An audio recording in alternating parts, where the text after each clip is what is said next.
माँ तेरी दुआ से तेरी दुआ से माँ तेरी दुआ से माँ तेरी दुआ से माँ की दुआ जन्नत की हवा माँ की दुआ जन्नत की हवा की दुआ जन्नत की हवा की दुआ जन्नत की हवा. Assalamu alaikum wa rahmatullahi wa barakatuhu. Welcome to another edition of News in Focus live on Radio Al Ansar International, broadcasting on the frequency Durban 90.4 FM, Peter Marisburg 105.6 FM, and audio streaming on www.alansar.org.za. Ahlan wa sahlan wa marhaba bikum. My name is Yunus Sacoor and I will be in your company for the next 2 hours, starting late today at 8:30. And hopefully we'll finish by 10:15. I will be interviewing our guest shortly. Today the date is the 15th of Rabiul Awal 1446 AH. The date is equivalent to the 18th of September 2024. On tonight's show, we're going to chat about a tribute to a former minister, Pravin Gordhan. And we'll then continue with a discussion on the legacy of activism to improve service delivery. And we no doubt aware that Pravin Gordhan was one of the civic activists. And as some, writers have described him, he was a rare thing, an honest politician driven by a higher purpose. Now, former Minister Pravin Gordhan was an outstanding revolutionary and leading intellectual in South African liberation movement. His sterling service to the cause of our people's freedom saw him as a student and civic activist, a leader in the Natal Indian Congress and United Democratic Front, a courageous and dedicated cadre in the ANC underground, and finally a public representative and minister of the highest quality in the democratic government over the past 3 decades. Alhamdulillah, we are slightly late in today's program because we were at the memorial service of Pravin Gordhan at a packed Kendra Hall from 5 p.m. This evening, and the memorial service just finished now, attended by many MECs, members of parliament, members of the National Executive Committee of the African National Congress, professionals, judges from various walks of life. No doubt, sort of an indication of the kind of individual Pravin Gordhan represented in South Africa, a truly stalwart of the South African democratic situation. Now, 2 aspects stand out in his remarkable life in the struggle. One is developing the theory and practice of mass mobilization and organization against apartheid, and taking a principled and steely stance against corruption and state capture in our country. Now, many, many years ago, Pravin came to the Al Ansar Foundation and met with a whole lot of businessmen at a dinner, and he indicated clearly that, as being a member of parliament and a minister, whilst he appreciates that democracy has come back into South Africa, but what was worrying him quite a bit was basically, taking a principle and a steely stance against corruption and state capture in our country. And at that stage, we know clearly that the Zondo Commission was appointed to deal with state capture, and he was one of the architects in ensuring that that commission continued with its work to sort of deal with maladministration and corruption, and he assured those that were present at that dinner that he will leave no stone unturned together with his colleagues to deal with the issue. And we know today that the outcome of it and how people have reacted to it. In taking a bold stance against corruption within the ANC government, Gordhan earned the wrath of some of his former comrades, including Zuma, resulting in his removal from high office. This, however, did not diminish his stand against corruption in the public service and government. Now, various people have expressed their heartfelt condolences to his family, comrades, and friends on the loss of their loved one. South Africa is poorer without a leader of the caliber of Pravin Gordhan. May his soul rest in peace. So with me in the studio, I have our educator, our education show presenter, Sumaya Khan. Sumaya, assalamu alaikum wa rahmatullahi wa barakatuh, and welcome to News in Focus live on Radio Al Ansar International. Wa alaikum salam. How are you, Brother Yunus? And I'm a guest in studio. No, alhamdulillah, I invited you to join us this evening, Sumaya, because I know that you attended this memorial service, and it was surprising on the number of people that were present there. What's your observation on the 3-hour memorial service that took place this evening?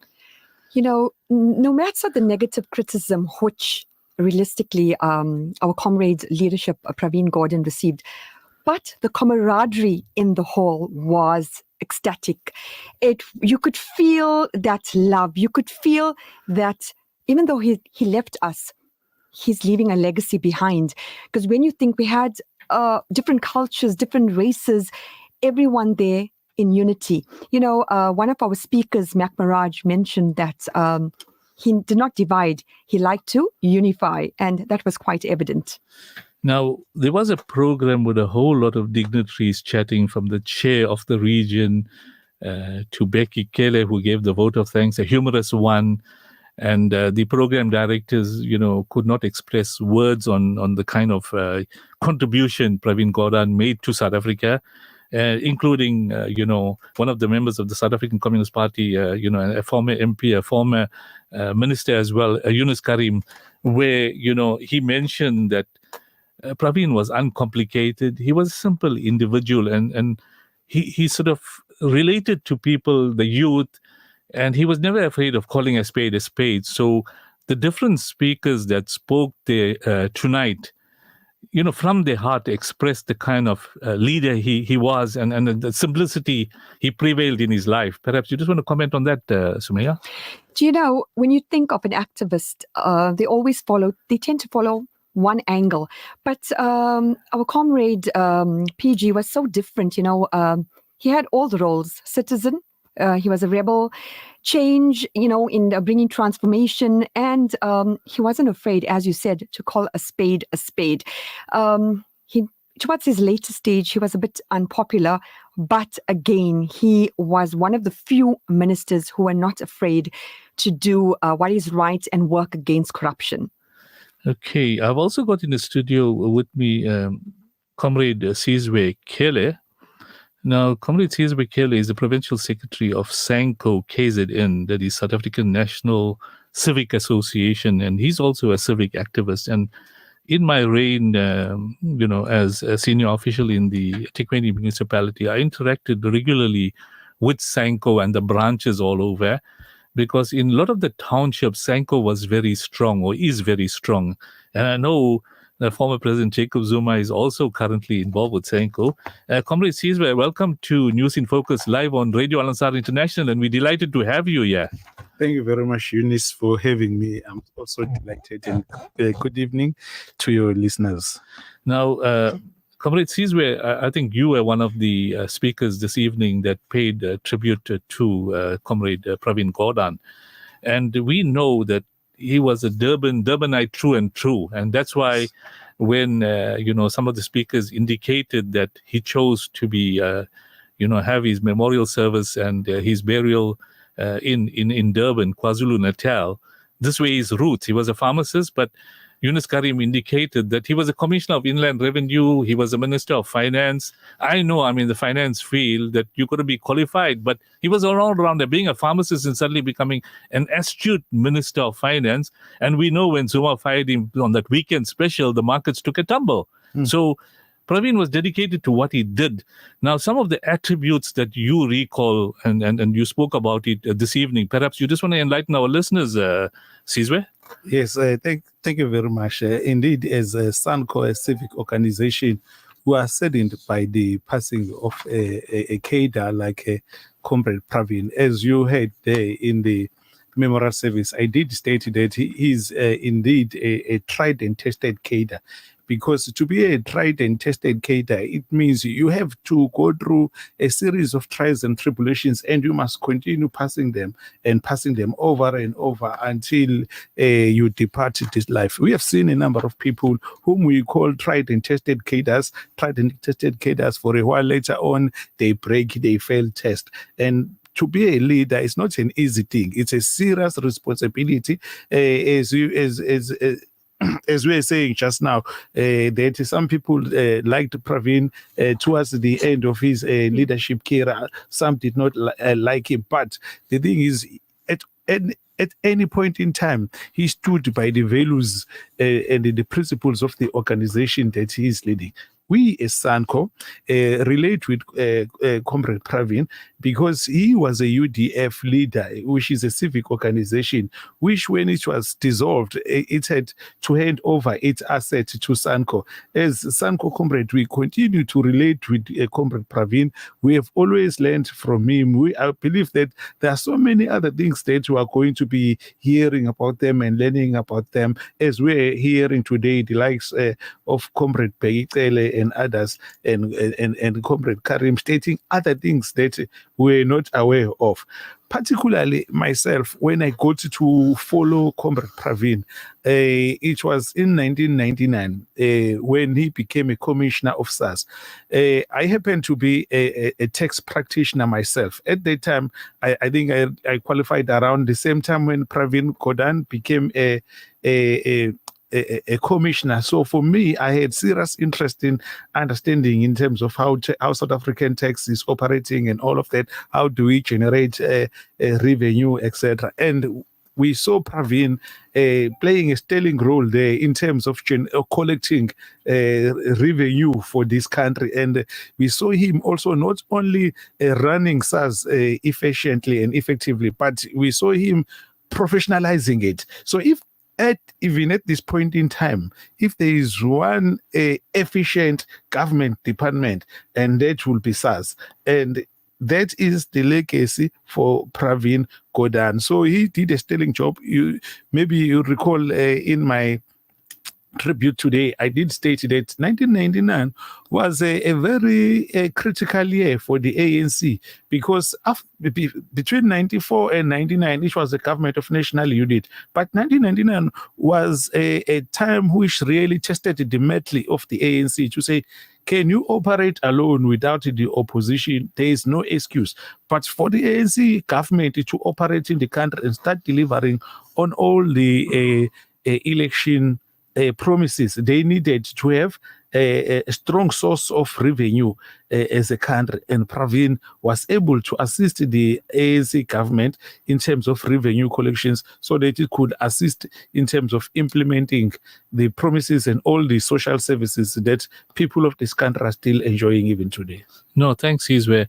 Many critics have indicated that he is known for his moral courage and always doing the right thing. He deserves to be remembered as a courageous person who served the country with great distinction. Now, I recall when we got into democracy and there was a government of national unity, and Pravin played a key role in that, Yes. together with Ramaphosa, to whom Ramaphosa indicated he was a very, very close friend of him. We had him here a couple of years ago before the 2019 elections, and he was talking to a whole lot of businessmen. And before he answered any questions, he indicated to them in simple language that we're here to continue the progress we made as a government. And he never talked about the ANC, to whom he was, a loyal member. Yeah. He said that if the government has faulted, we must apologize, but map a way forward. And he wasn't afraid to take blame for whatever wrongs that took place or maladministration. He didn't pass the buck to somebody else. He says, we failed and we must improve. And if we were involved with maladministration, we must deal with it. And I know that when there was question time at that dinner, a lot of Durbanites that were there, he indicated that we used to walk into the streets of Grey Street and Victoria Street and catch a bunny chow here and there.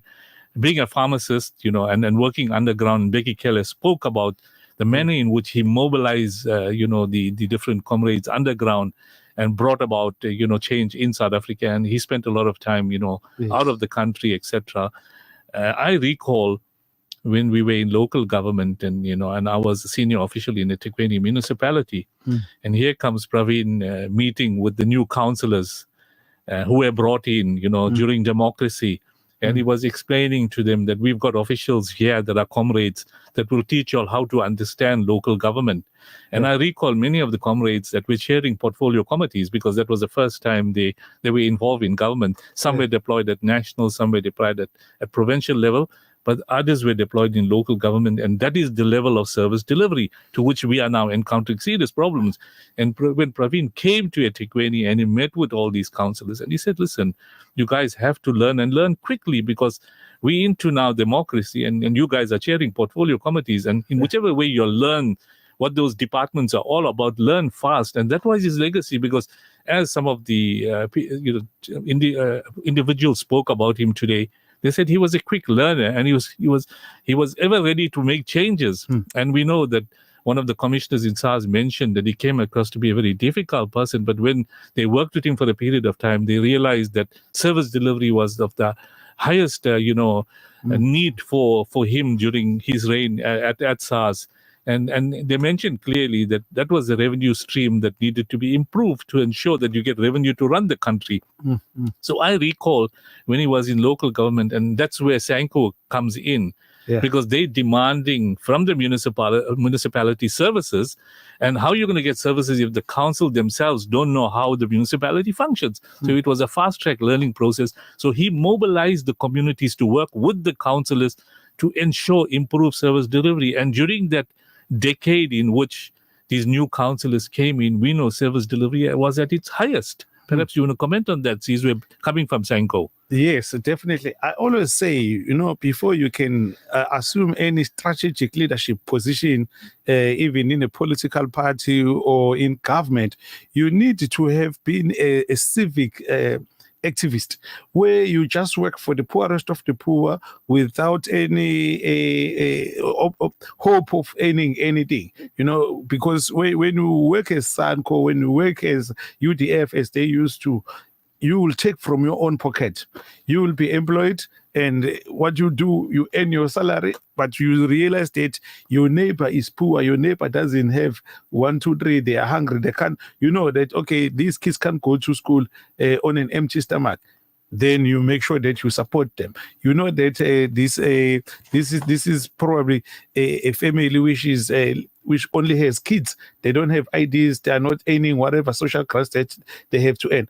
As a civic servant, that's what you need to do. You need to come closer to the people and assist them. So throughout his political career, you could always see that Comrade Pravin continued to be a civic servant before he becomes a politician, before he becomes a minister. That's why even when he was a minister, you could meet with him here in town.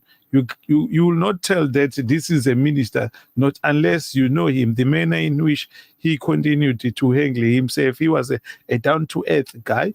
And talking about him being a fast learner, indeed, that is one of his attributes. As you clearly stated, that he was a pharmacist. He went on to work for SARS. You heard me saying to you, I'm a tax practitioner, meaning I've studied tax, but we were very much amazed by him, the manner in which he understood the tax, the manner in which he was able to collect revenue when people were still skeptical if ANC was going to be able to collect serious revenue from, call them apartheid leaders of the time. But Pravin was able to do that. Even his move from SARS to being a Minister of Finance was very seamless. You could hear the manner in which he was allocating budget, because when you are a Minister of Finance, you are the one responsible for allocating the budget which has been collected by SARS. So if you don't have a connection and a full understanding of both of these streams, then you found yourself struggling. But Pravin, throughout his career,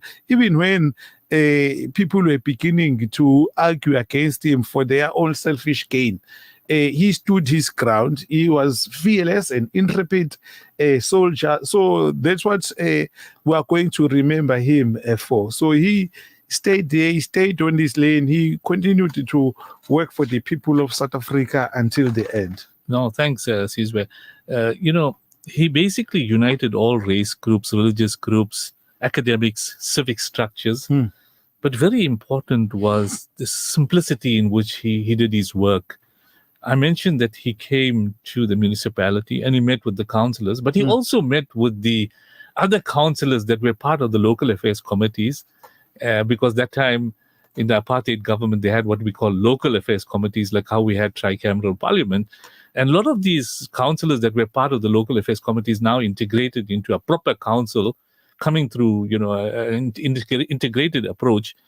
He came there one afternoon with his shorts and sandals, and he started to talk to these councillors. And he said, you know what, you guys are on a different setup now. Unlike the old local affairs committees, y'all are proper councillors now. You'll have a voice.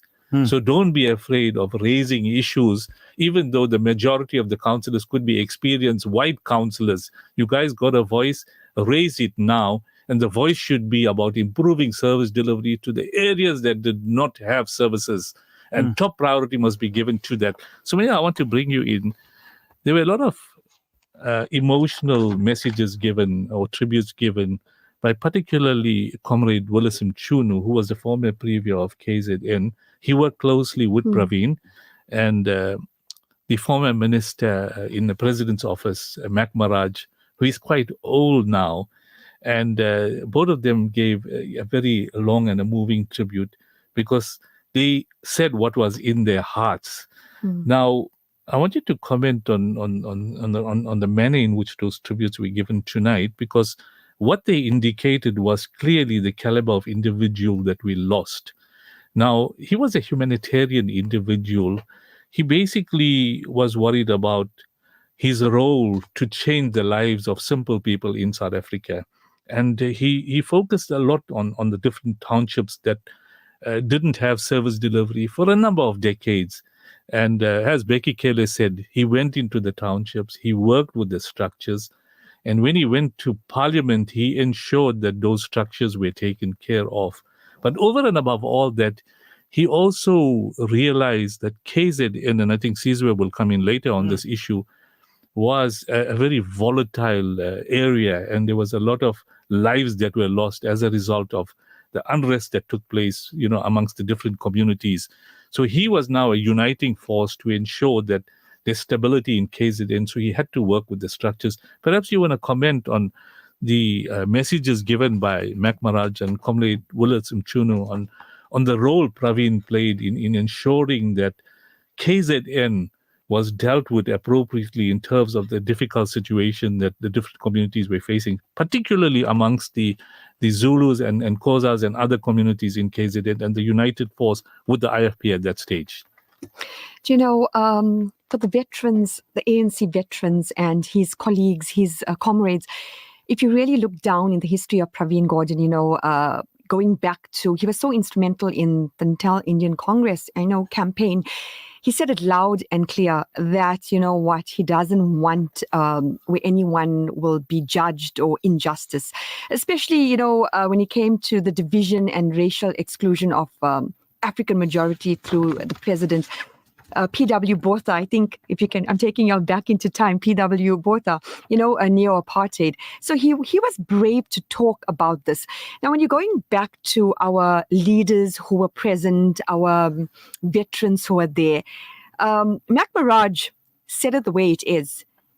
He even mentioned that before his last few days, the end of his legacy, many did not like our leader, Comrade Pravin Gordhan.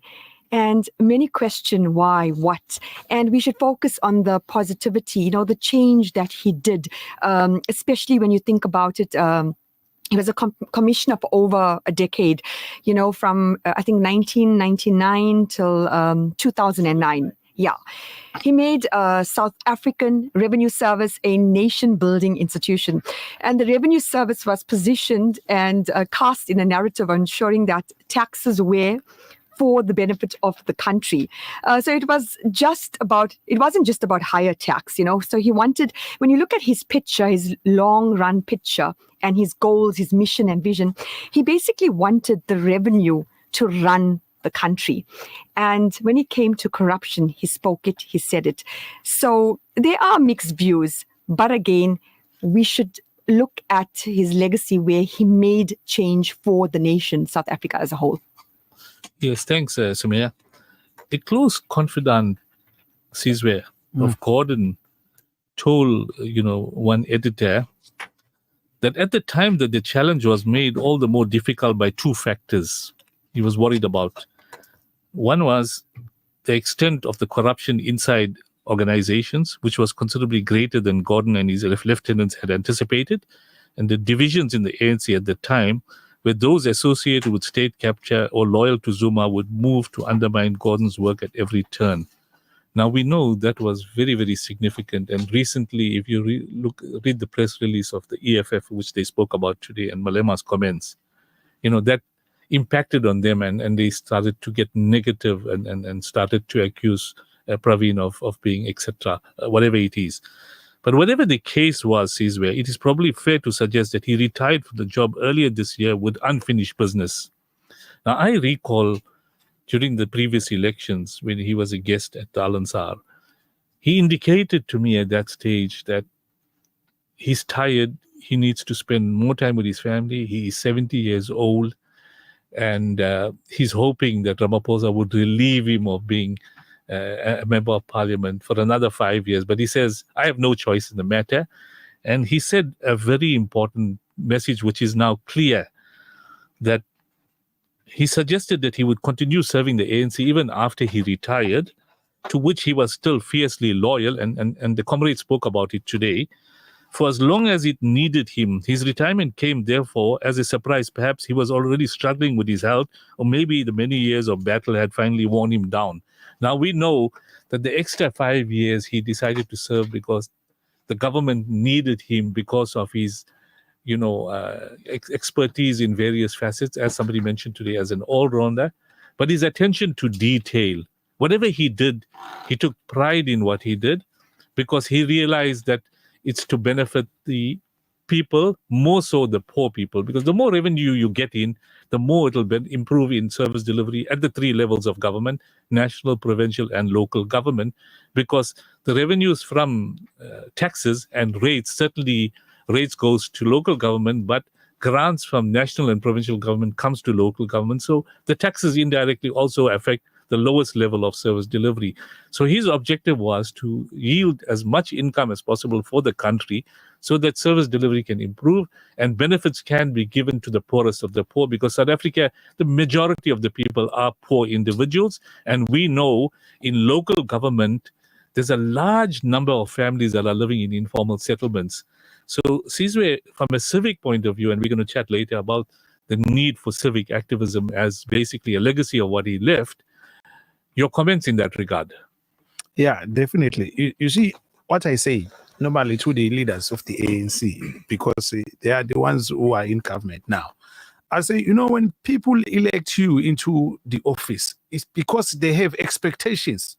They expect you to get into the office and then deliver and transform their life. To be a leader, it means being able to move people from point A to point C, for instance, and continue through that phase. But you can't get into the office for 5 years with people being on point A and then complete your term after 5 years and still having people being on the same point, the same way they were when you started leading those people. So which means you have wasted people's time. You have wasted 5 years of their life. So I think Pravin Gordhan seemed to have understood the purpose of leadership, to say, even to contest for the elections, you see, to contest for the government leadership, it means you understand that there is taxpayers' money and that you are going to use their money for their own benefit and for the development of the country, not for your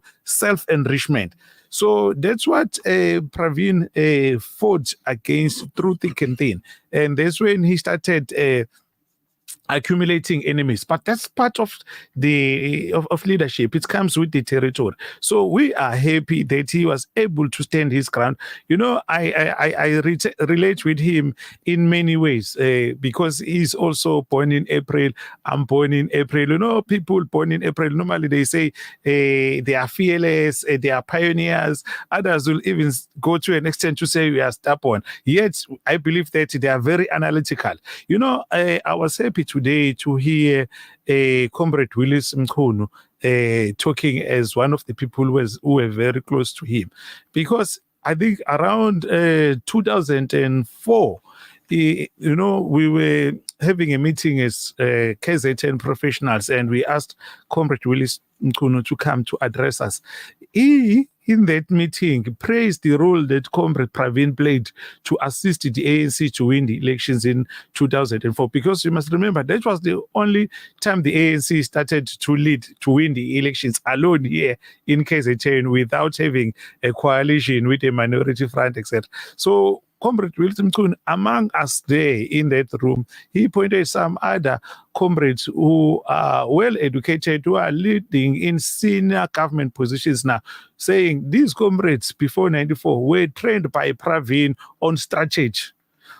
They were trained by Pravin on strategy and tactics of the ANC and the corporate strategy. So, which means those are other attributes, that some of us will not be aware of, to say he was also a good trainer, because those people that Comrade Willis Mkhunu was referring to, we were looking at them and respecting them as strategic thinkers. In the meantime, when Willis came into that gathering, he explained to us that they were trained by Pravin. So it means, as much as he's gone now, but there are many other Pravin Gordhans that he has produced as a leader. One of the responsibilities of the leaders is to create other leaders. So I can tell you right now, without any fear of doubt, that Comrade Pravin did exceptionally well in that particular era. I'm just talking KZN alone, that he has produced leaders, he has trained other Pravin Gordhan. So I think the challenge is upon us now to say, like, if you look at that room today, you could see in terms of it being non-racial, which really epitomized what Pravin Gordhan is, So the responsibility again is to invoke our social conscience in terms of us again making sure that we work together as KZN and then as South Africa in order to take this country forward as a non-racial country, also respecting the taxpayers' money, respecting the role of being in government. I think those are the things that will use us, that we can use going forward to remember Pravin Gordhan. Okay, these were some very important points, and we'll take a break for the news to give you some bread back and Sumaya to get her bread back, and we'll chat on this non-racialism he created in South Africa, the unity amongst the different communities. And also we've got our resident economist that's coming now, and he will now touch on some of the fiscal changes Pravin made when he was Minister of Finance. Being a pharmacist, we touched on it earlier. We'll take a break and we'll continue after the break. An informative Islamic global perspective. This is Al Ansar News. Making news this on the 18th of September. The news from Durban 90.4 FM, Pietermaritzburg 105.6 FM. Metro Police is warning about funds used on number plates. America Munina.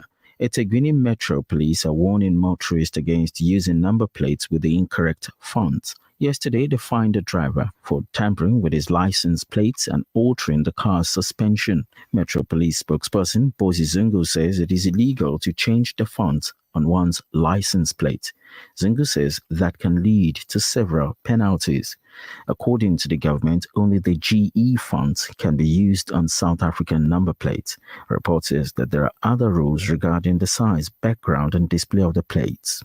More news. KwaZulu-Natal ANC leaders and members of the party's alliance partners arrived at the Durban family home of former Minister Pravin Gordhan today. Gordhan passed away last week after a battle with cancer. Former KwaZulu-Natal Human Settlements MEC Ravi Pillay and the ANC Etegwini Deputy Chairperson Tembo Ntuli were among the delegation that arrived at the Gordhan home in Reservoir Hills to pay their respects to the family. Some have been sharing stories about Gordhan's contributions during the liberation struggle and fight against state capture. Raymond Zondo was at Gordhan's house. He has this to say. I got to know Pravin Gordhan in the 80s, but of course over the years, he has been very active in South Africa, both before 94 and after. And talking about after, you would know that he played a particularly important role in relation to fighting state capture.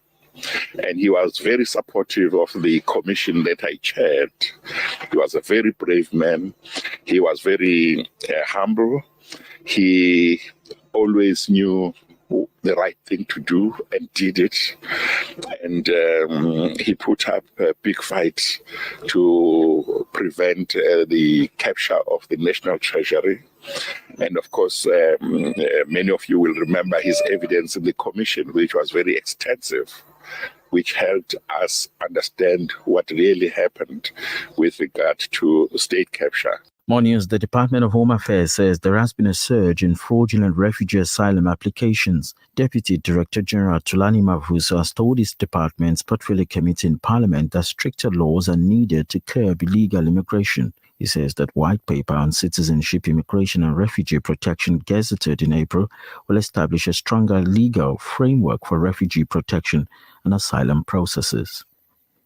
In other news, 2 more ballistic experts will be called in the Senzo Medo trial. It follows the court's approval of a defense application. The experts were part of a group that conducted a microscopic confirmation of Chris Mangena's findings. Mangena linked a firearm seized from Mtobisi Obe to Meyo's murder. Mangena determined that a bullet found at the crime scene was fired from his gun. It comes as the state had intended to call its witness to the stand. Rita Hrabla is a witness. My Lord, Captain Mangena came with the case file. He handed me an exhibit bullet as well as test bullets. I placed it on a comparison microscope, which is a microscope with two, essentially you can see images at the same time joined by an optical bridge.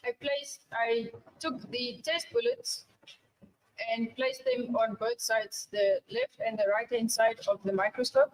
I compared the tests to each other.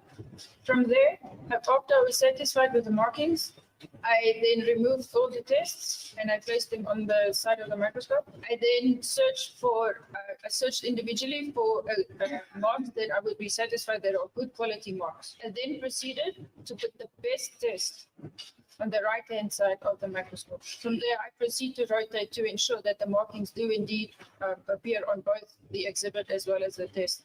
I was then satisfied that the 2 bullets were then fired from the same firearm.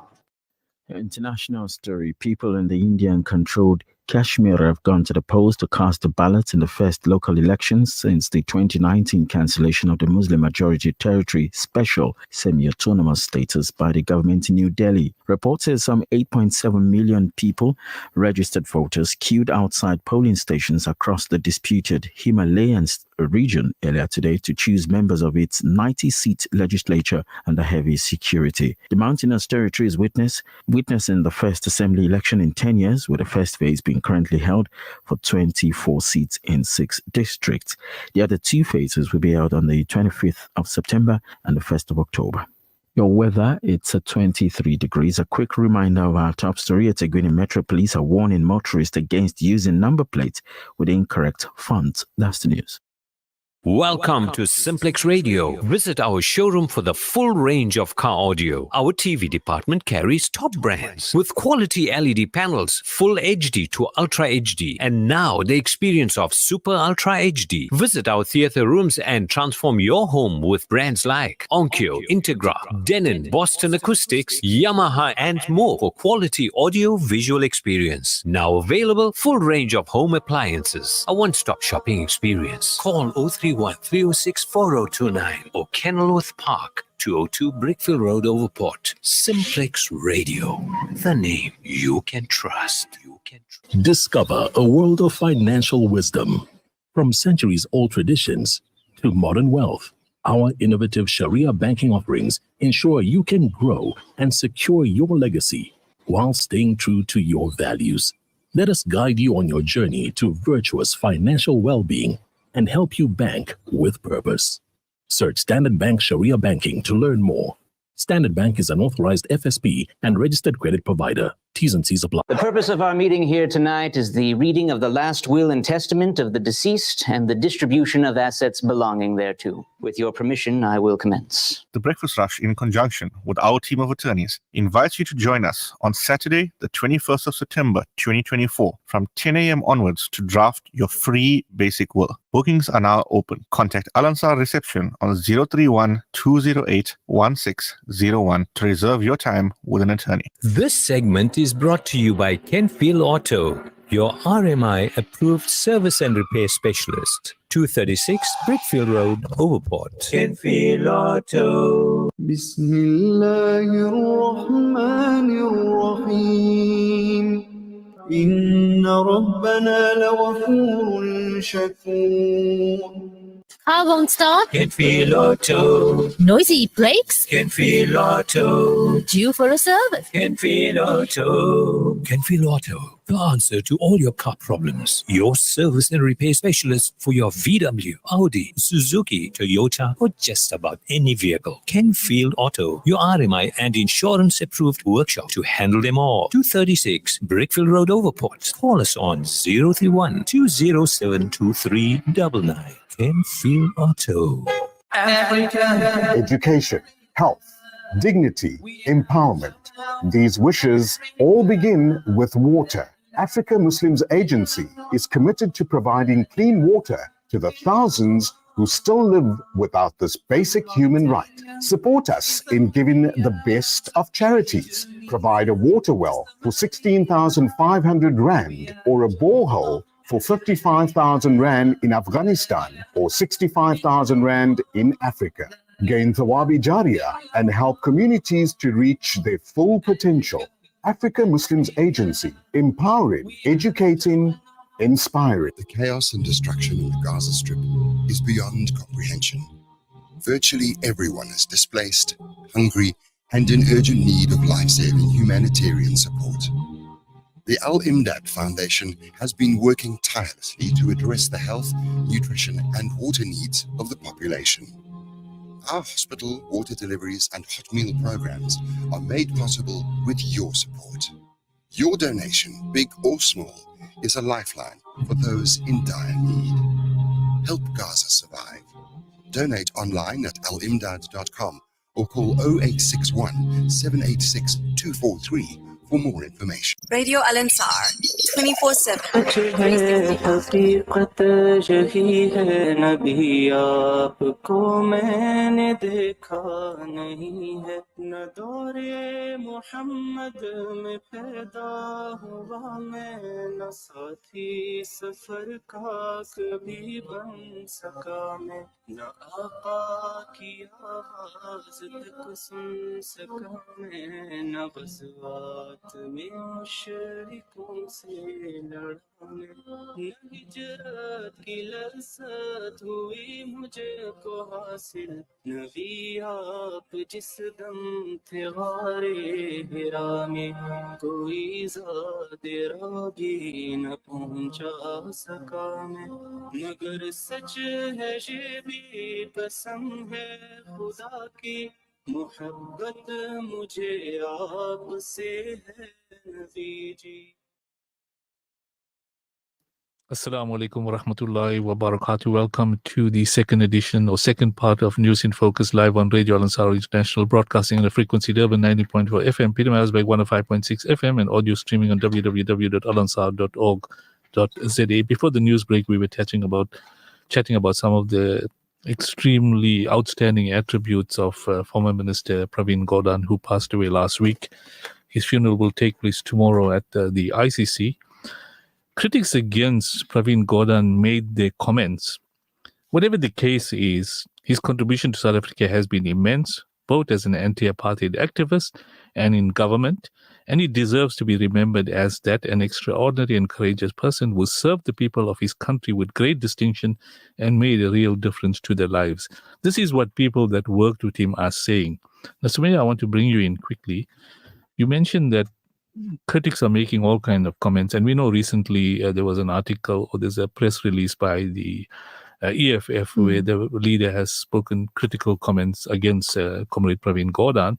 And I know in Parliament there has been some adverse remarks that are being made. But perhaps you just want to highlight that on the one side, you have these few people that are like sour grapes making these critical comments, and they're forgetting about the, contribution that, this leader made to South African politics to bring about democracy in South Africa, as the different leaders have spoken in the last couple of days. Perhaps you just want to highlight that, we must not take these critical comments too seriously, because in all leadership positions, you will get people that will say these are the negative aspects. And some people hone in on only the negative, and they forget about the vast majority of positives that a person contributed in democracy.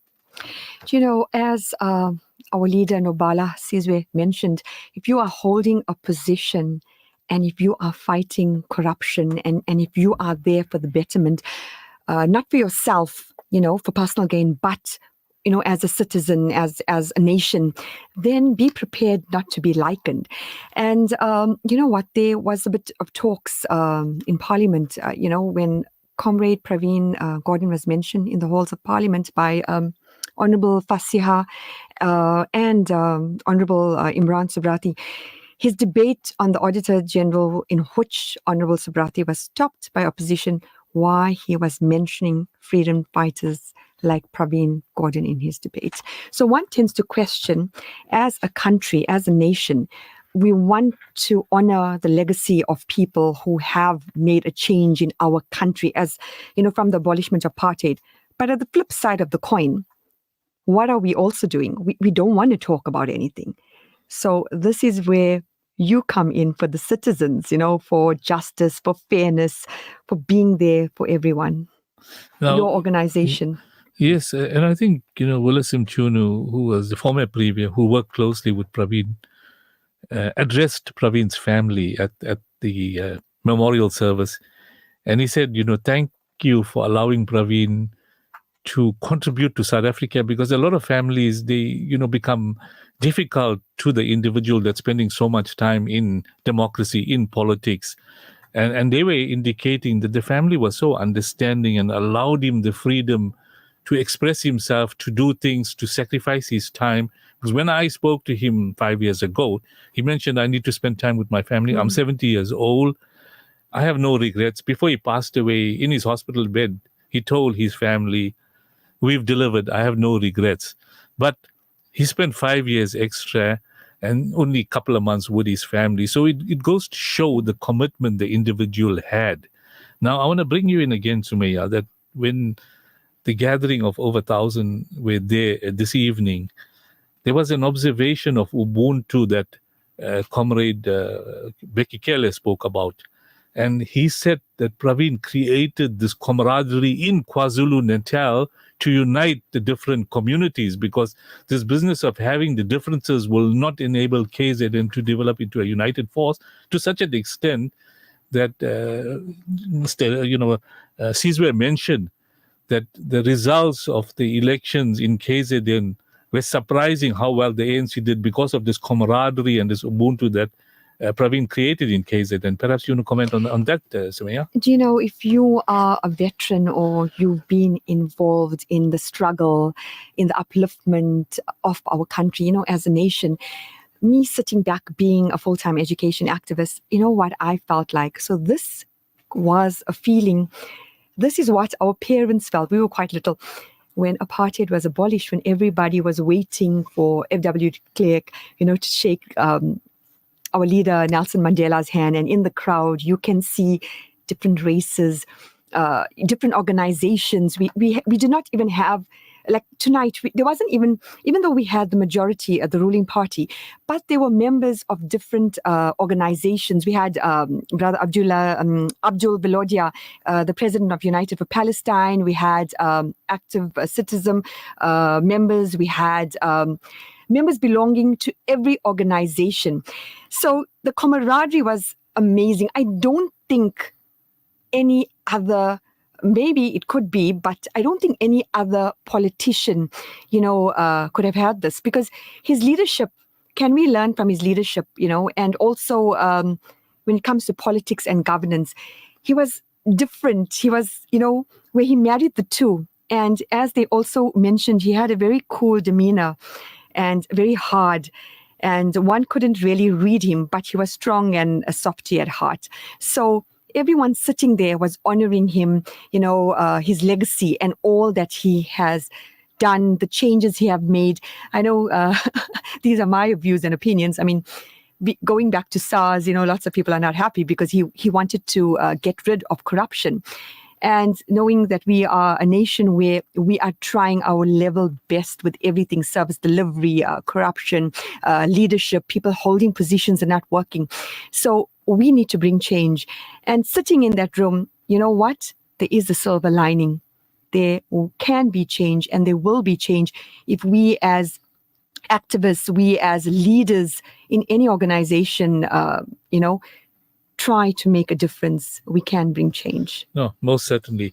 I just want to bring our economist in before I bring in Sizwe again.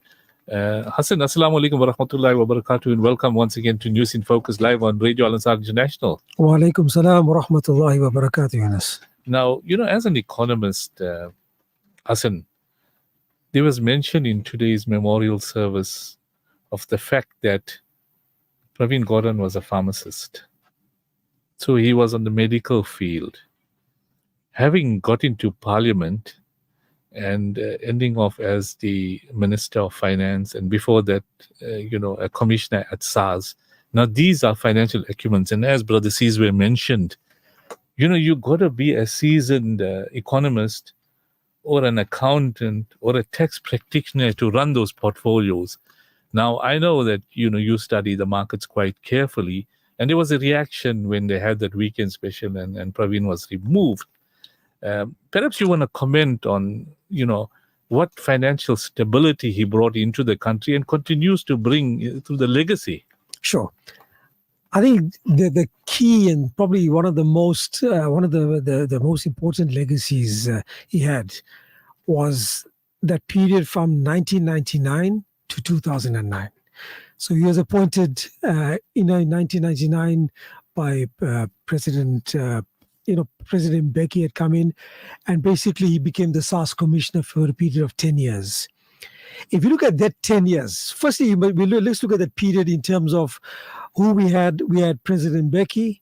We had the finance minister being also Trevor Manuel had been just coming in not too long and coming to that role as well. And you had the appointment of Pravin Gordhan as the SARS commissioner. That 10 years, if you look at that period, especially from the 1999 to 2008, more than the 9-year period, the change that had happened in terms of our economy, our fiscal situation, our stability was phenomenal. Probably the best period South Africa has seen in over 50, 60 years was during that period. We had the strongest fiscal position ever during that period of time. If you look at when Minister Manuel came in, when President Mandela was around, and he had, obviously we were part of the government. There was a joint coalition, and then slowly it was effectively the ANC that ran it, and he appointed his key members of parliament and the like. The job that they had done was fantastic in terms of they inherited a really tough situation from the apartheid government. Let's make no mistake about it. When the apartheid government had handed over the country effectively to 1984, we were a basket case in many instances. Correct. Our fiscal situation was bad. Our currency was in free fall as well. Yes, we have had currency depreciation over time, but that's natural when there's a inflation differentiation. But the fact is, we had stabilized the debt of the situation. He had stabilized the fiscal situation. And how it happened. Our revenue collection from 1999 to 2009 improved phenomenally. Minister Gordhan, during this time when he was a commissioner, he had put in structures in place that resulted in SARS becoming a world-class revenue organization, a world-class that could compete not only in Africa, that could compete with any of the first world revenue collectors anywhere. They were phenomenal in terms of how the structures and the collections and the like. So they did a good job. Yes, they still had issues around getting those that were out of the net, which is still a big issue still today, and they will be made the progress as well. But they are done there. And together with Minister of Finance, they contributed to a very strong budget. Why do you think during that period we actually saw decline in terms of personal income tax rates? So in the late 90s, our highest again was around the 45, around there. It came back all the way to around 37, 38, the maximum rate. And they gave a lot more rebates as well in terms of, your towards the lower income and the middle income. You had a lot more of that coming through. That was because of the revenue collection that came through. It allowed them the flexibility to do that. Then from 2009, he was appointed as the finance minister. Now, the finance minister, he was obviously a strong ally at that time of Minister Zuma when he was appointed, and he was a good, obviously, comrade with him during that period as well. But the period of 2009 to 2014, remember, we had just come out the global financial crisis. It was a tough period. Right. So to navigate through that, he encouraged firstly, going into 2010 with the World Cup, he encouraged the infrastructure spending that we saw in the country, the stadiums that came up, the airports that came up. There was spending in terms of infrastructure, which created employment as well, and also basically put South Africa on the map from a tourism perspective. So we had good benefit that came through, and there was employment that came through in the public sector. Probably the negatives that came out of it was the wage bill that started again from the 2009 and has continued till today in terms of the public sector has started to increase at a very rapid rate. And with the result today, the public sector wage bill as a percentage of the overall budget is disproportionately high relative to the service and the value that we are currently getting. So that's one challenge. But he still contributed to a relatively stable fiscal situation during that period. But he was realizing there were issues. And remember, 2014, President Zuma had basically removed him as the finance minister and appointed Minister Nanchla Nene during that period. Then we had, when things were really getting hot, and Minister Nene, you had the weekend special as we just highlighted earlier, and then you saw really how markets reacted when there's no faith in the appointment of particularly positions like finance minister and SARS commissioners. Remember that during this period as well, we had the other SARS commissioner would come in and had basically removed a lot of the structures and the like that was put in place by Minister Gordhan during his period. It was now being taken away, slowly broken away, and trying to basically empower more state capture during that period. And we saw it. But now you're seeing a reversal slowly taking place. I think probably the area where Minister Gordhan really maybe didn't do as well. And it was probably during this last few years, where public enterprises minister being at the time when he had come in effectively at a time when public enterprises was in a real difficult situation. You had Eskom was in a massive crisis.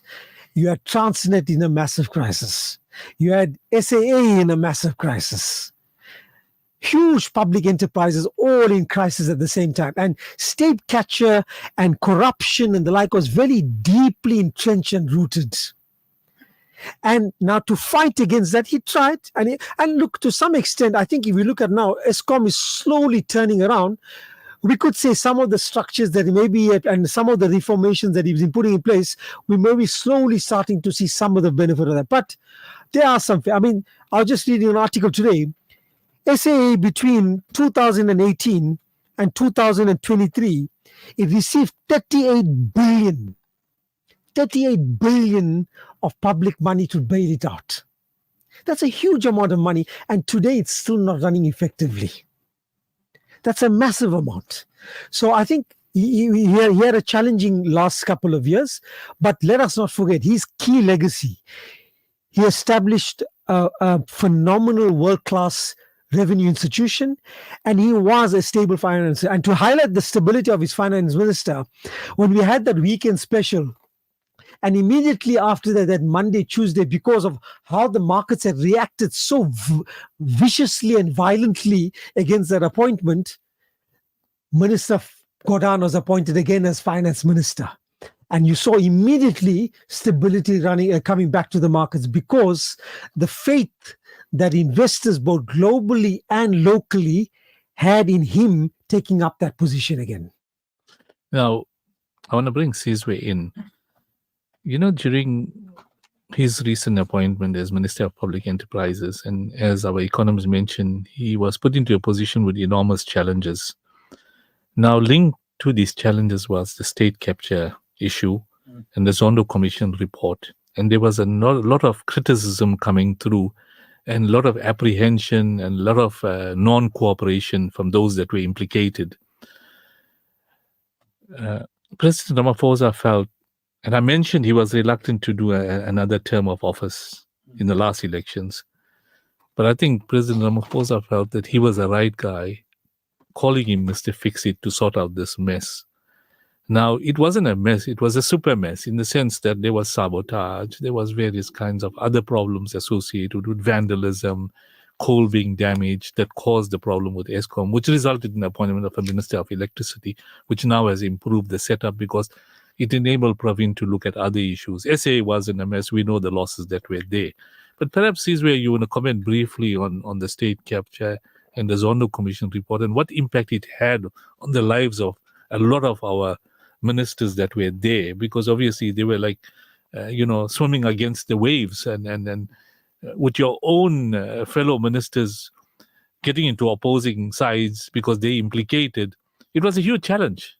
Sizwe? Yeah, definitely. State capture was and still is a huge challenge. You know, I always say corruption is exactly like apartheid regime. It's a crime against humankind, because you are stealing from the poor. Let me tell you what I normally tell my comrades. I've stopped from SANCO people going to court to defend their leader who's appearing in court for corruption charges, because we say no, that is undermining the rule of law. The justice system that we've got and the police that we've got are operating within a democratic dispensation, so we must support them.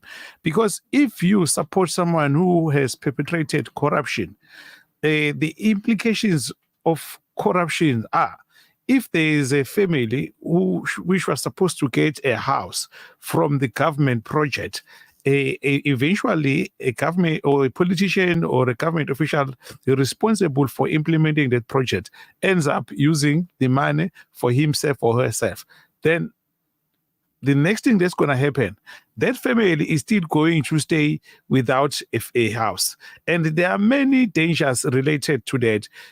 Females can be raped.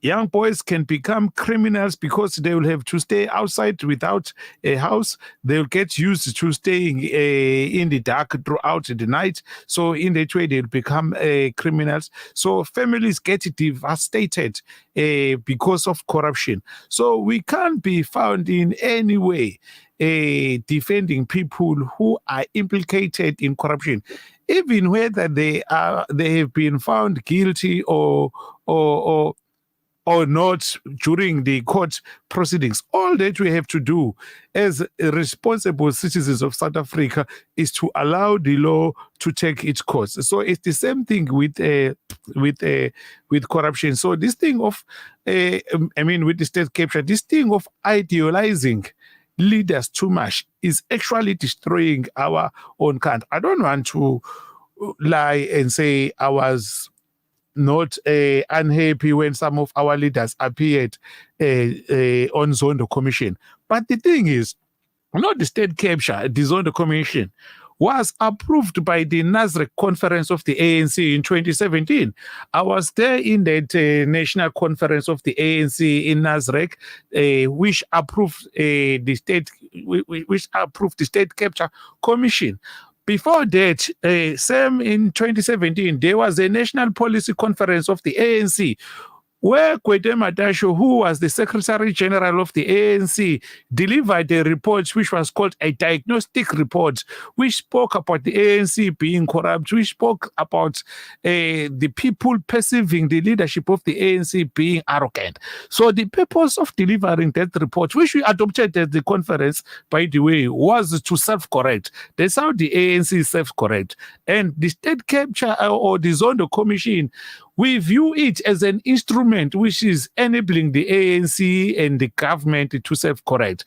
So I think if anyone is being hated for encouraging the continuation of the Zondo Commission, it should be the ANC itself. It should be the 5,000 plus minus delegates of the ANC coming from all the branches of the ANC in the country who were there, who endorsed the state capture. So if one is attacking Pravin Gordhan for endorsing the state capture, it means that particular person will have his own personal vendetta against him, because it then confirms what we've been saying about Pravin Gordhan, that he always stood by the side of the law. He always stood by the side of the constitution of the ANC and the objectives of the ANC.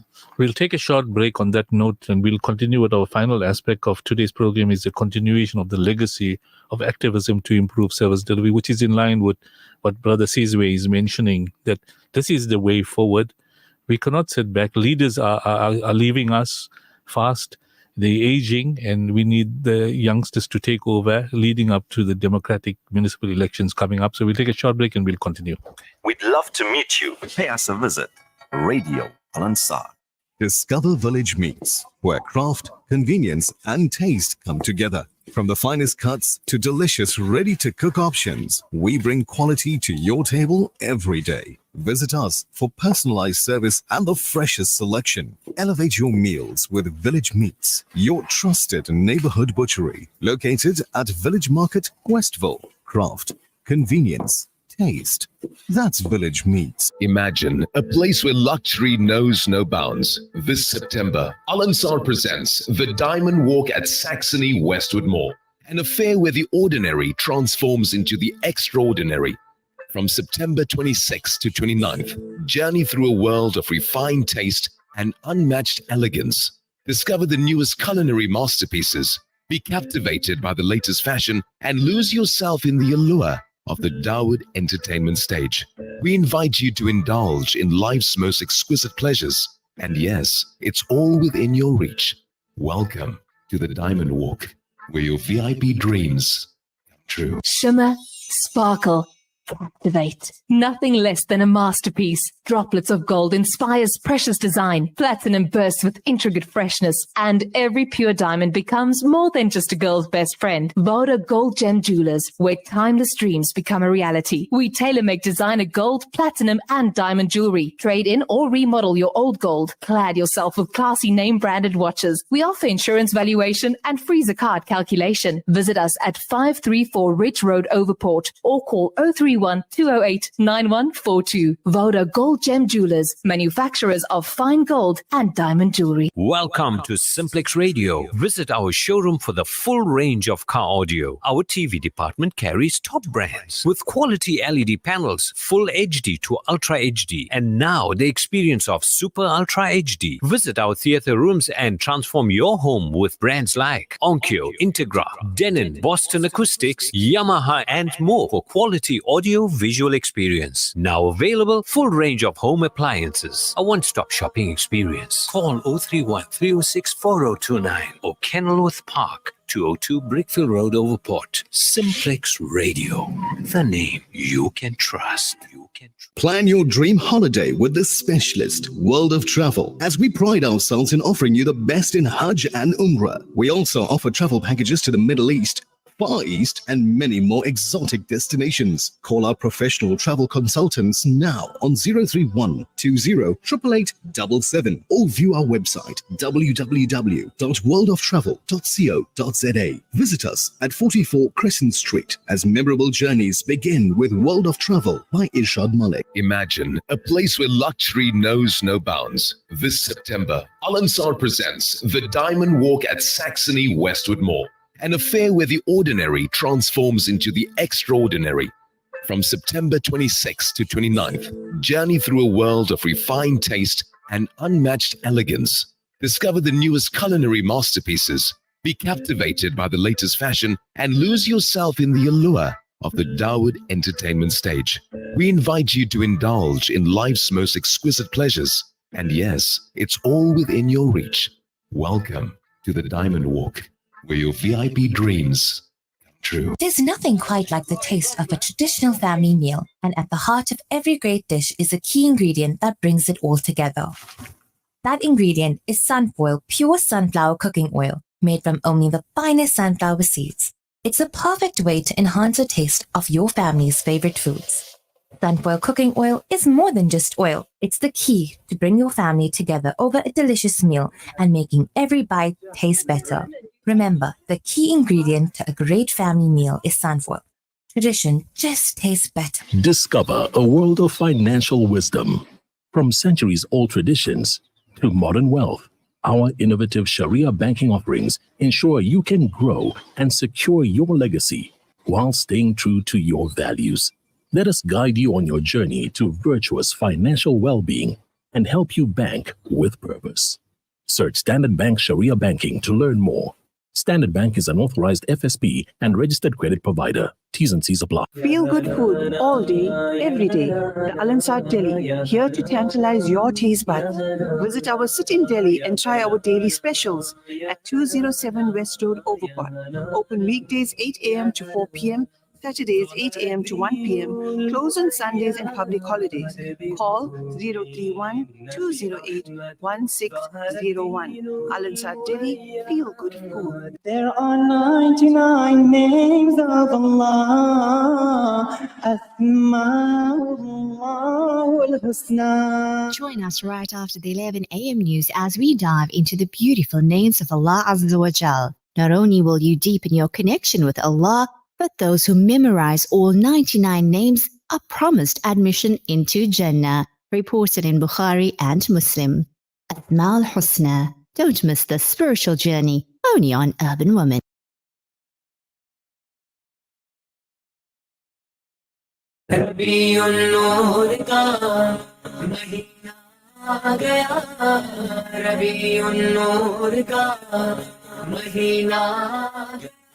की महफिलें तो हम सजाएंगे रबीउल नूर का महीना गया रबीउल नूर का महीना गया रबी की महफिलें तो हम सजाएंगे ये दुनिया जो कहे नहीं परवाह कोई ये दुनिया जो कहे नहीं परवाह कोई जश्न नबी का हम सदा मनाएंगे रबीउल का महीना गया रबीउल का महीना गया नबी की महफिलें तो हम सजाएंगे है विलादत शहे अंबिया की उस नबी मुस्तफा की जिसके दम से है रौनक जहां की उस हबीबे खुदा की समाये 400 उन्हीं की गुफ्तगू समाये 400 उन्हीं की गुफ्तगू उन्हीं के जिक्र से ये दिन मनाएंगे रबीउल का महीना गया रबीउल का महीना आ गया नबी की महफिलें तो हम सजाएंगे दो जहां के लिए मेरे आका अब्रे रहमत बने हैं वो जो आए जहां में तो देखो गलियां कूचे सजे हैं बहारे आ गई नबी जो आ गए बहारे आ गई नबी जो आ गए हम उनके आने की खुशी मनाएंगे महीना आ गया रबी नूर का महीना Durban 90.4 FM, Peter Maritzburg 105.6 FM, Radio Al Ansar, Durban 90.4 FM, Peter Maritzburg 105.6 FM. Assalamu alaikum wa rahmatullahi wa barakatuh. Welcome to the final session of News in Focus live on Radio Al Ansar International, broadcasting on the frequency Durban 90.4 FM, Peter Maritzburg 105.6 FM, and audio streaming on www.alansar.org.za. Before the news break, we were chatting with both Hassan Motala and brother Sizwe Kele on some of the attributes of our former Minister Pravin Gordhan. He also indicated that there's a legacy that has been left behind, and we're going to chat on that briefly.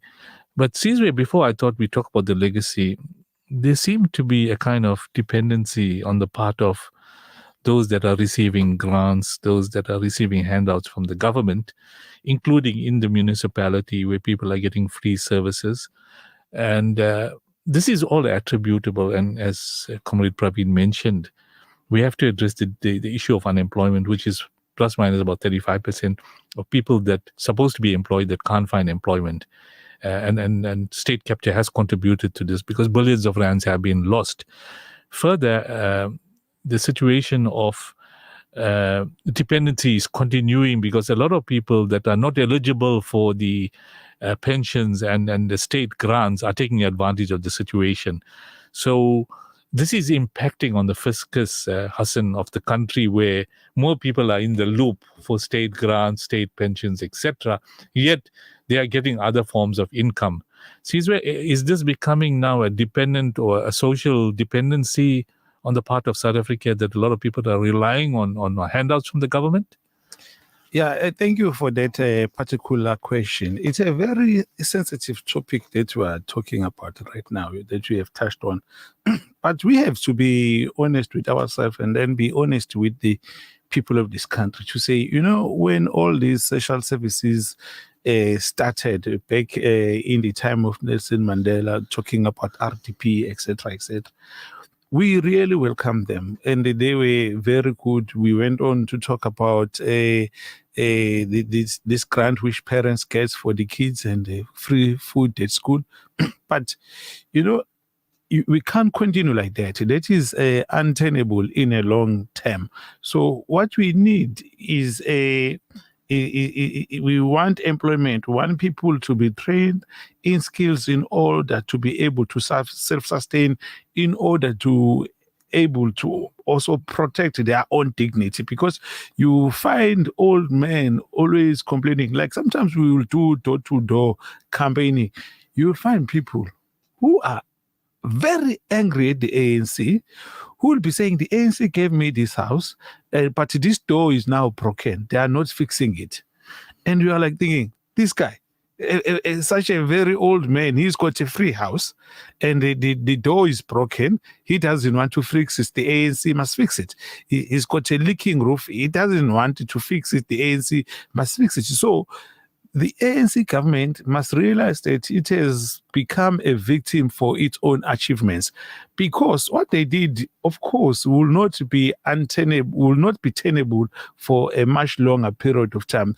So we are now moving to a stage where we are really saying, I think probably what the opposition used to say about the ANC. It's becoming a welfare state. We are becoming a welfare state. So I think we are getting to that particular reality. So you think that when you are talking about unemployment, you are speaking about odd percent, 85% or something.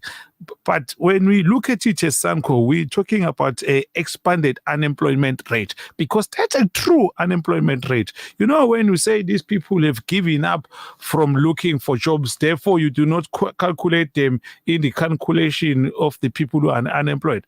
That is a serious anomaly. So you must include everyone. So it's right about 45% or so, and majority of those people, 70% plus minus of them, are the youth. So it means as a country we're sitting on time bomb.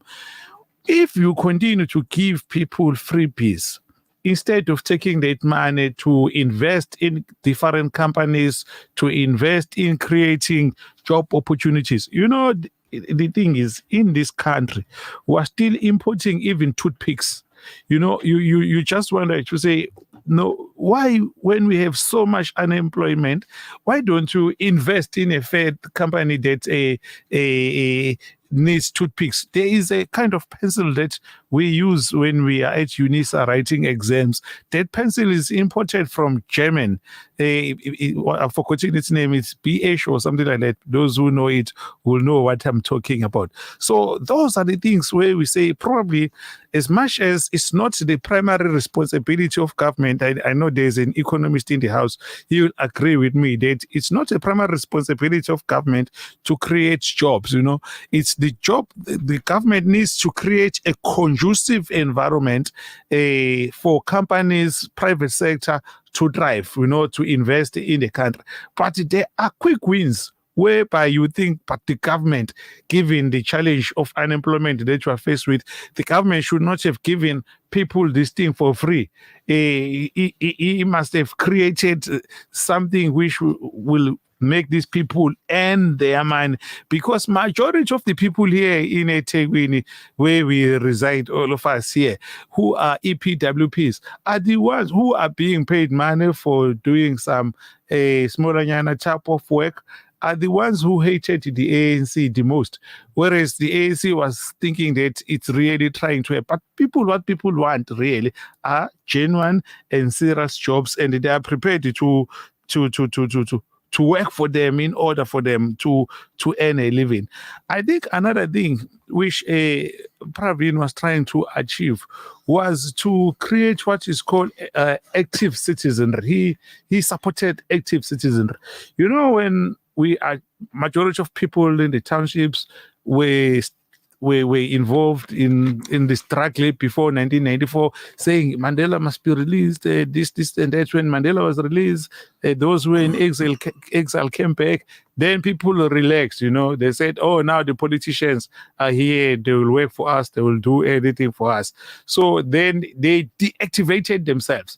Whereas, you know, when you think afterwards now, we as SANCO, that's what we are now pushing. We are pushing for people to be active citizens in different respects, because the politicians alone, no matter what party you like, you still need to put them under pressure. You still need to hold them to account for their promises, etc. So I think that's what we need. We want people to be trained, because definitely we need different skills for them to survive. We want our education to be improved. You know, this even 35% pass rate. You see these people when you are sometimes involved in interviews, interviewing them for jobs. You really picked it up. These are the 35% margin matriculates. So you can see their performance. It will always reflect 35%, you know, which is not what the country want. So we want the government to focus on education, to give quality education. I don't know. You see, one thing I've realized, because as a leader of SANCO, we are involved in many things, and we must take time to read. The country doesn't have money. The country doesn't have enough money. That's a reality. You know, we complain. We go to the clinics. There's no medication. There are no ambulances. You know what's happening? The budget is being cut every year.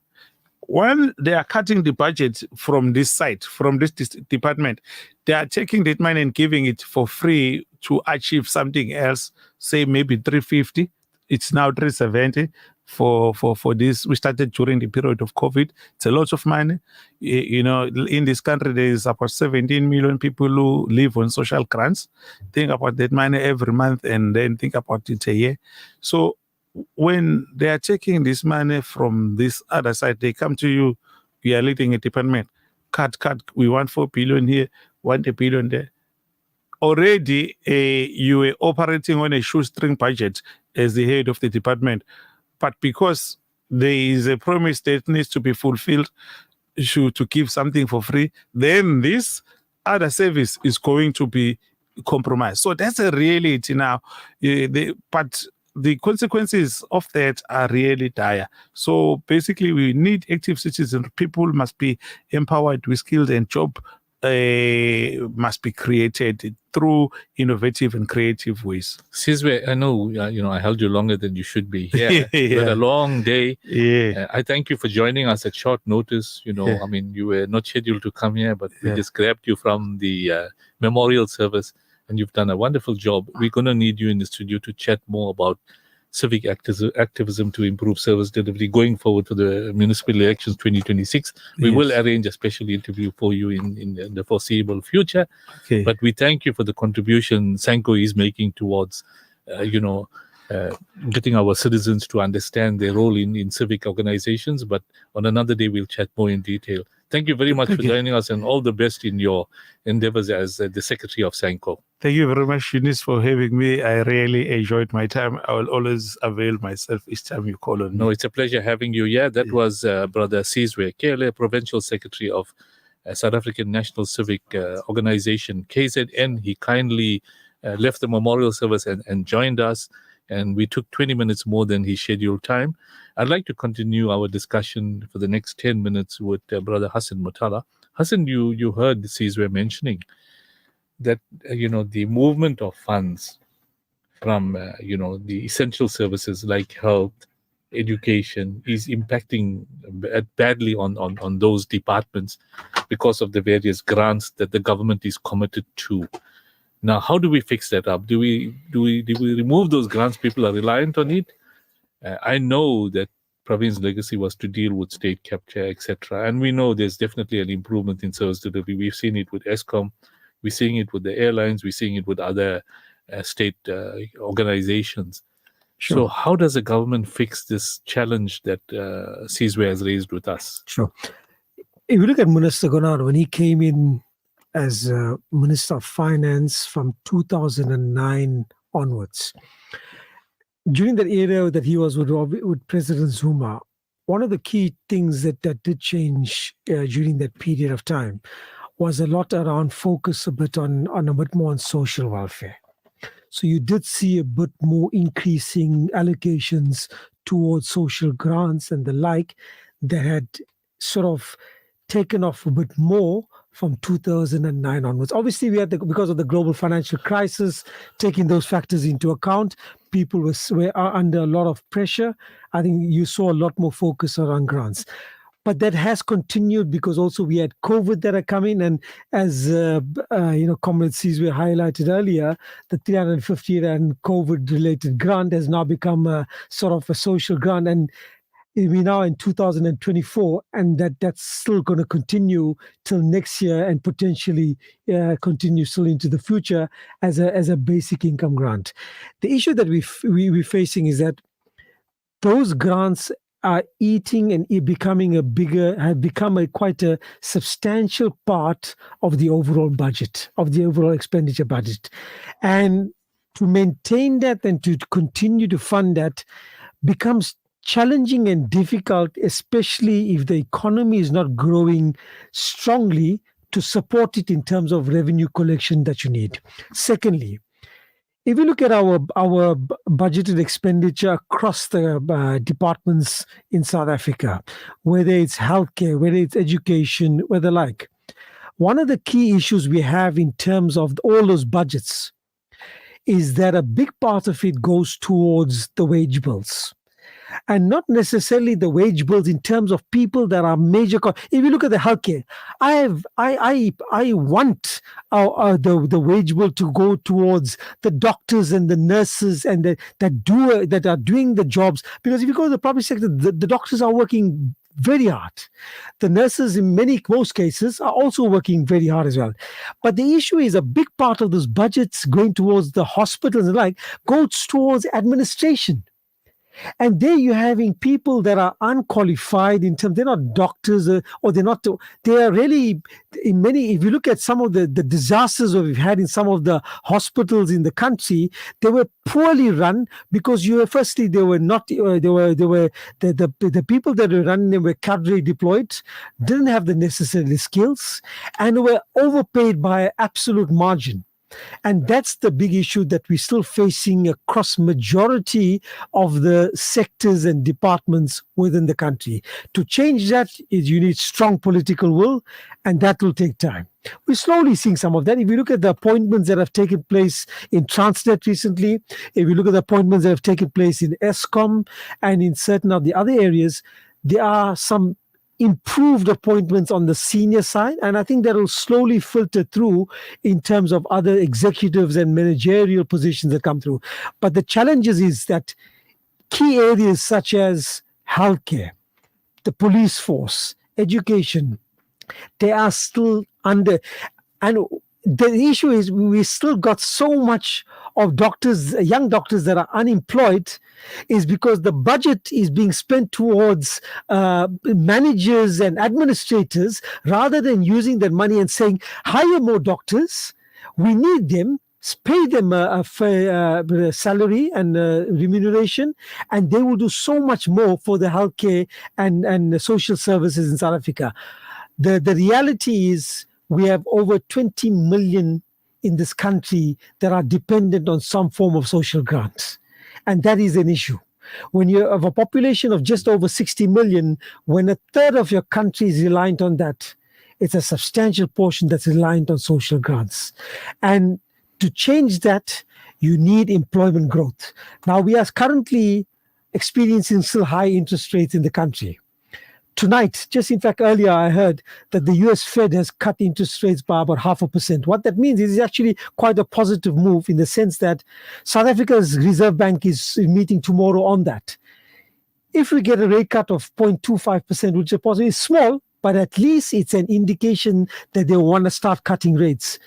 If rates cut quite nicely over the next 12, 18 months, that means the cost of borrowing reduces, and it gives some support and momentum to the economy to grow going forward.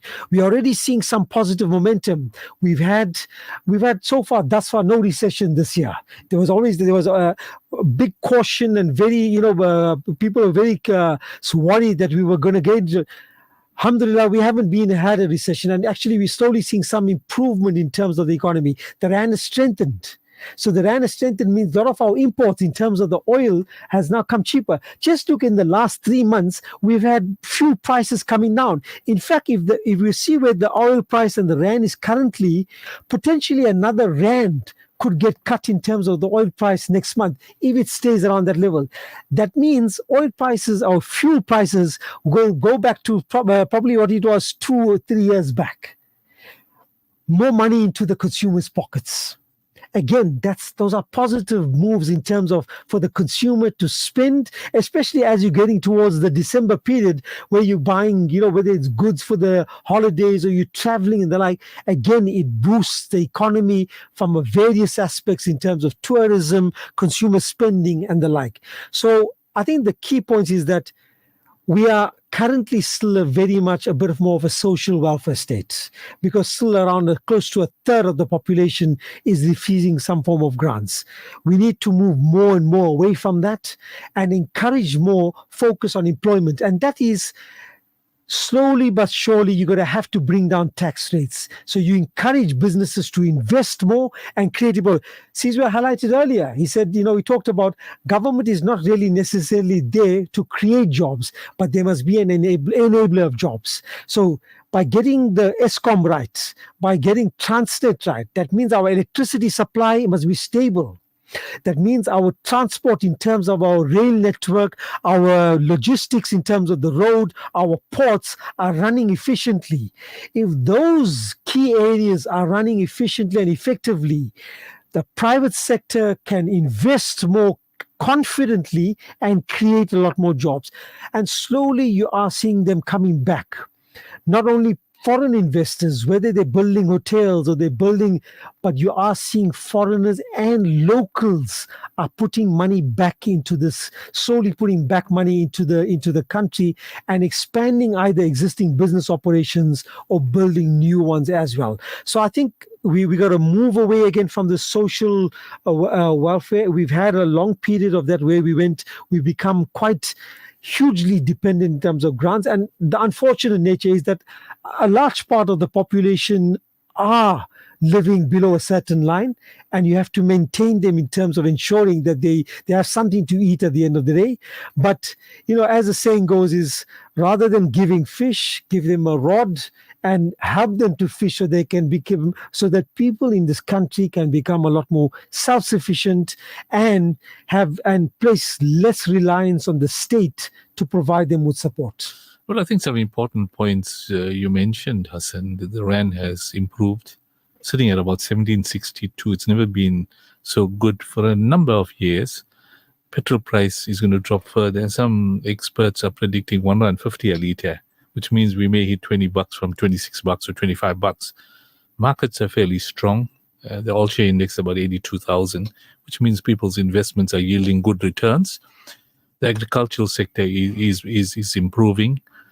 GNU is contributing to financial stability in this country. All you suggested is that we need to start improving and cutting on the unemployment levels, create more entrepreneurs, create more employment opportunities. Government mustn't be seen to be the main employer for jobs. The private sector needs to get involved, and to stimulate the private sector, they need to be, improve what you call tourism, economic improvement, etc. We're hoping that the GNU, which we spoke about a couple of times in the last few programs, will create stability. But just in finality, we're wrapping up now. A lot of our leaders are either retiring or passing on, like Pravin and lots of others. And others are very old. Mbeki, although he's retired, he's an advisor to the government and he's quite old. Ramaphosa is not very young. He's also past his 65s. And then so are others. But other renowned ministers have resigned, like Naledi Pandor and many others. So we need succession planning. And we mentioned that, that's where our youngsters need to get involved in civic activism. And we'll expand on that in the future. But that's a legacy that Pravin has left behind. So your concluding remarks, Hassan. Sure. I think, Yunus, it's such an important point. The key issue is that we've been fortunate and blessed in South Africa over the last 30 years that we have had, some really good leaders, whether it was, first with, President Nelson Mandela, President Mbeki, after that, but also many ministers along the way, whether it was, the likes of Pravin Gordhan, you had the likes of Minister Trevor Manuel. Now fortunately we got Minister Finance, Godwana, fantastic, a really astute and a sharp minister. But again, this is his last term. He's not going to be after this as well. And one important attribute of many of these ministers that have been around is that they were experienced. They were astute, but also they were very grounded. They were very humble as well. I mean, I'll give you an example of Minister Gordhan. When I used to live in Cape Town, I remember one time I used to live in a Sea Point area, and I was shopping. I think it was a Checkers or what it was, and was standing in the aisle there, and one or two people in front of me, Minister Gordhan was there, holding his basket of goods. No security by him. Security, I think one of his security was standing by the door. But he himself had his basket of goods in his suit, had just come from Parliament. It was about In Cape 6 in Cape Town. Yes. 6 o'clock or 7 o'clock at night in Sea Point. He came there. His security was just standing around the door or somewhere on there. He came in. He bought a few items. He's putting in his basket. He walked around nicely, and people greeting him. Very cool and calmly, he's greeting everybody. Then I walked in, I greeted Minister, whatever, greet him.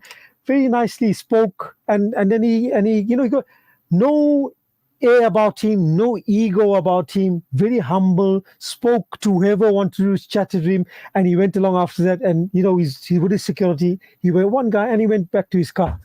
But that's the type of leaders you need, and I really pray that going forward, that inshallah that we do get leaders coming through the system that have that, firstly, the commitment to this country, to commit to do good for the people.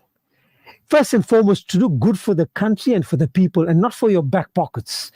That's the unfortunate thing, is there's also a culture of entitlement that has crept through, especially among the young in the country. And it has become very prevalent in the last 20 years. And that's a thing that needs to change. And hopefully, inshallah, there will be some leaders that will come through. And you're slowly seeing there are pockets of maybe some leaders that will come through. But there is a risk that, some of these older leaders, they pass on and they retire and the like, that there's a gap. And you do not want that gap to be filled by some of the real radical and entitled type of people that only focus on themselves and their cadres, rather than focusing on the country first, doing what's best for all the people of this country and for the benefit of the country long term, not for the short term to rape it, and which we had in terms of state capture for a period of time, and it's still continuing to some extent as well. But the thing is, you need leaders that can drive that, and we pray, inshallah, when we make dua, that inshallah that Allah grants us good leaders, just leaders that can take us forward, because this country has got a lot for it. Whether we've got natural resources, whether we've got aesthetic beauty in terms of the coastlines or the mountains, be it Drakensberg or Table Mountains and the like, and we've got also fantastic agricultural resources in terms of across the country. The fact that we can produce maize and sugar, and we can produce, have fantastic breeds of cattle and the like. We are really, we can be a real bread basket for many parts of Africa, but that requires determination and effort, and, as Caesar highlighted, a focus on education. Education needs to be of the best level and the highest level to ensure that people that come out of the system and students that come out of the system can make a meaningful contribution to this country. And we need to focus and drive that across the communities going forward. Well presented, Hassan, as you always do. Just on closure, when we attended the memorial service, 1/3 of those that attended were veterans who were part of the struggle for democracy in this country. And when we shook hands after the event, these comrades and cadres are in their 70s, and they still attend these services to acknowledge the good work of others. Now, in South Africa, unlike other parts of the world, and we know our brothers and sisters in Palestine are going through difficult times, and South Africa relates closely to our brothers and sisters in Palestine. And these very same comrades that are present are standing up to ensure that we continue as South Africa with this case against the Zionists in the ICJ.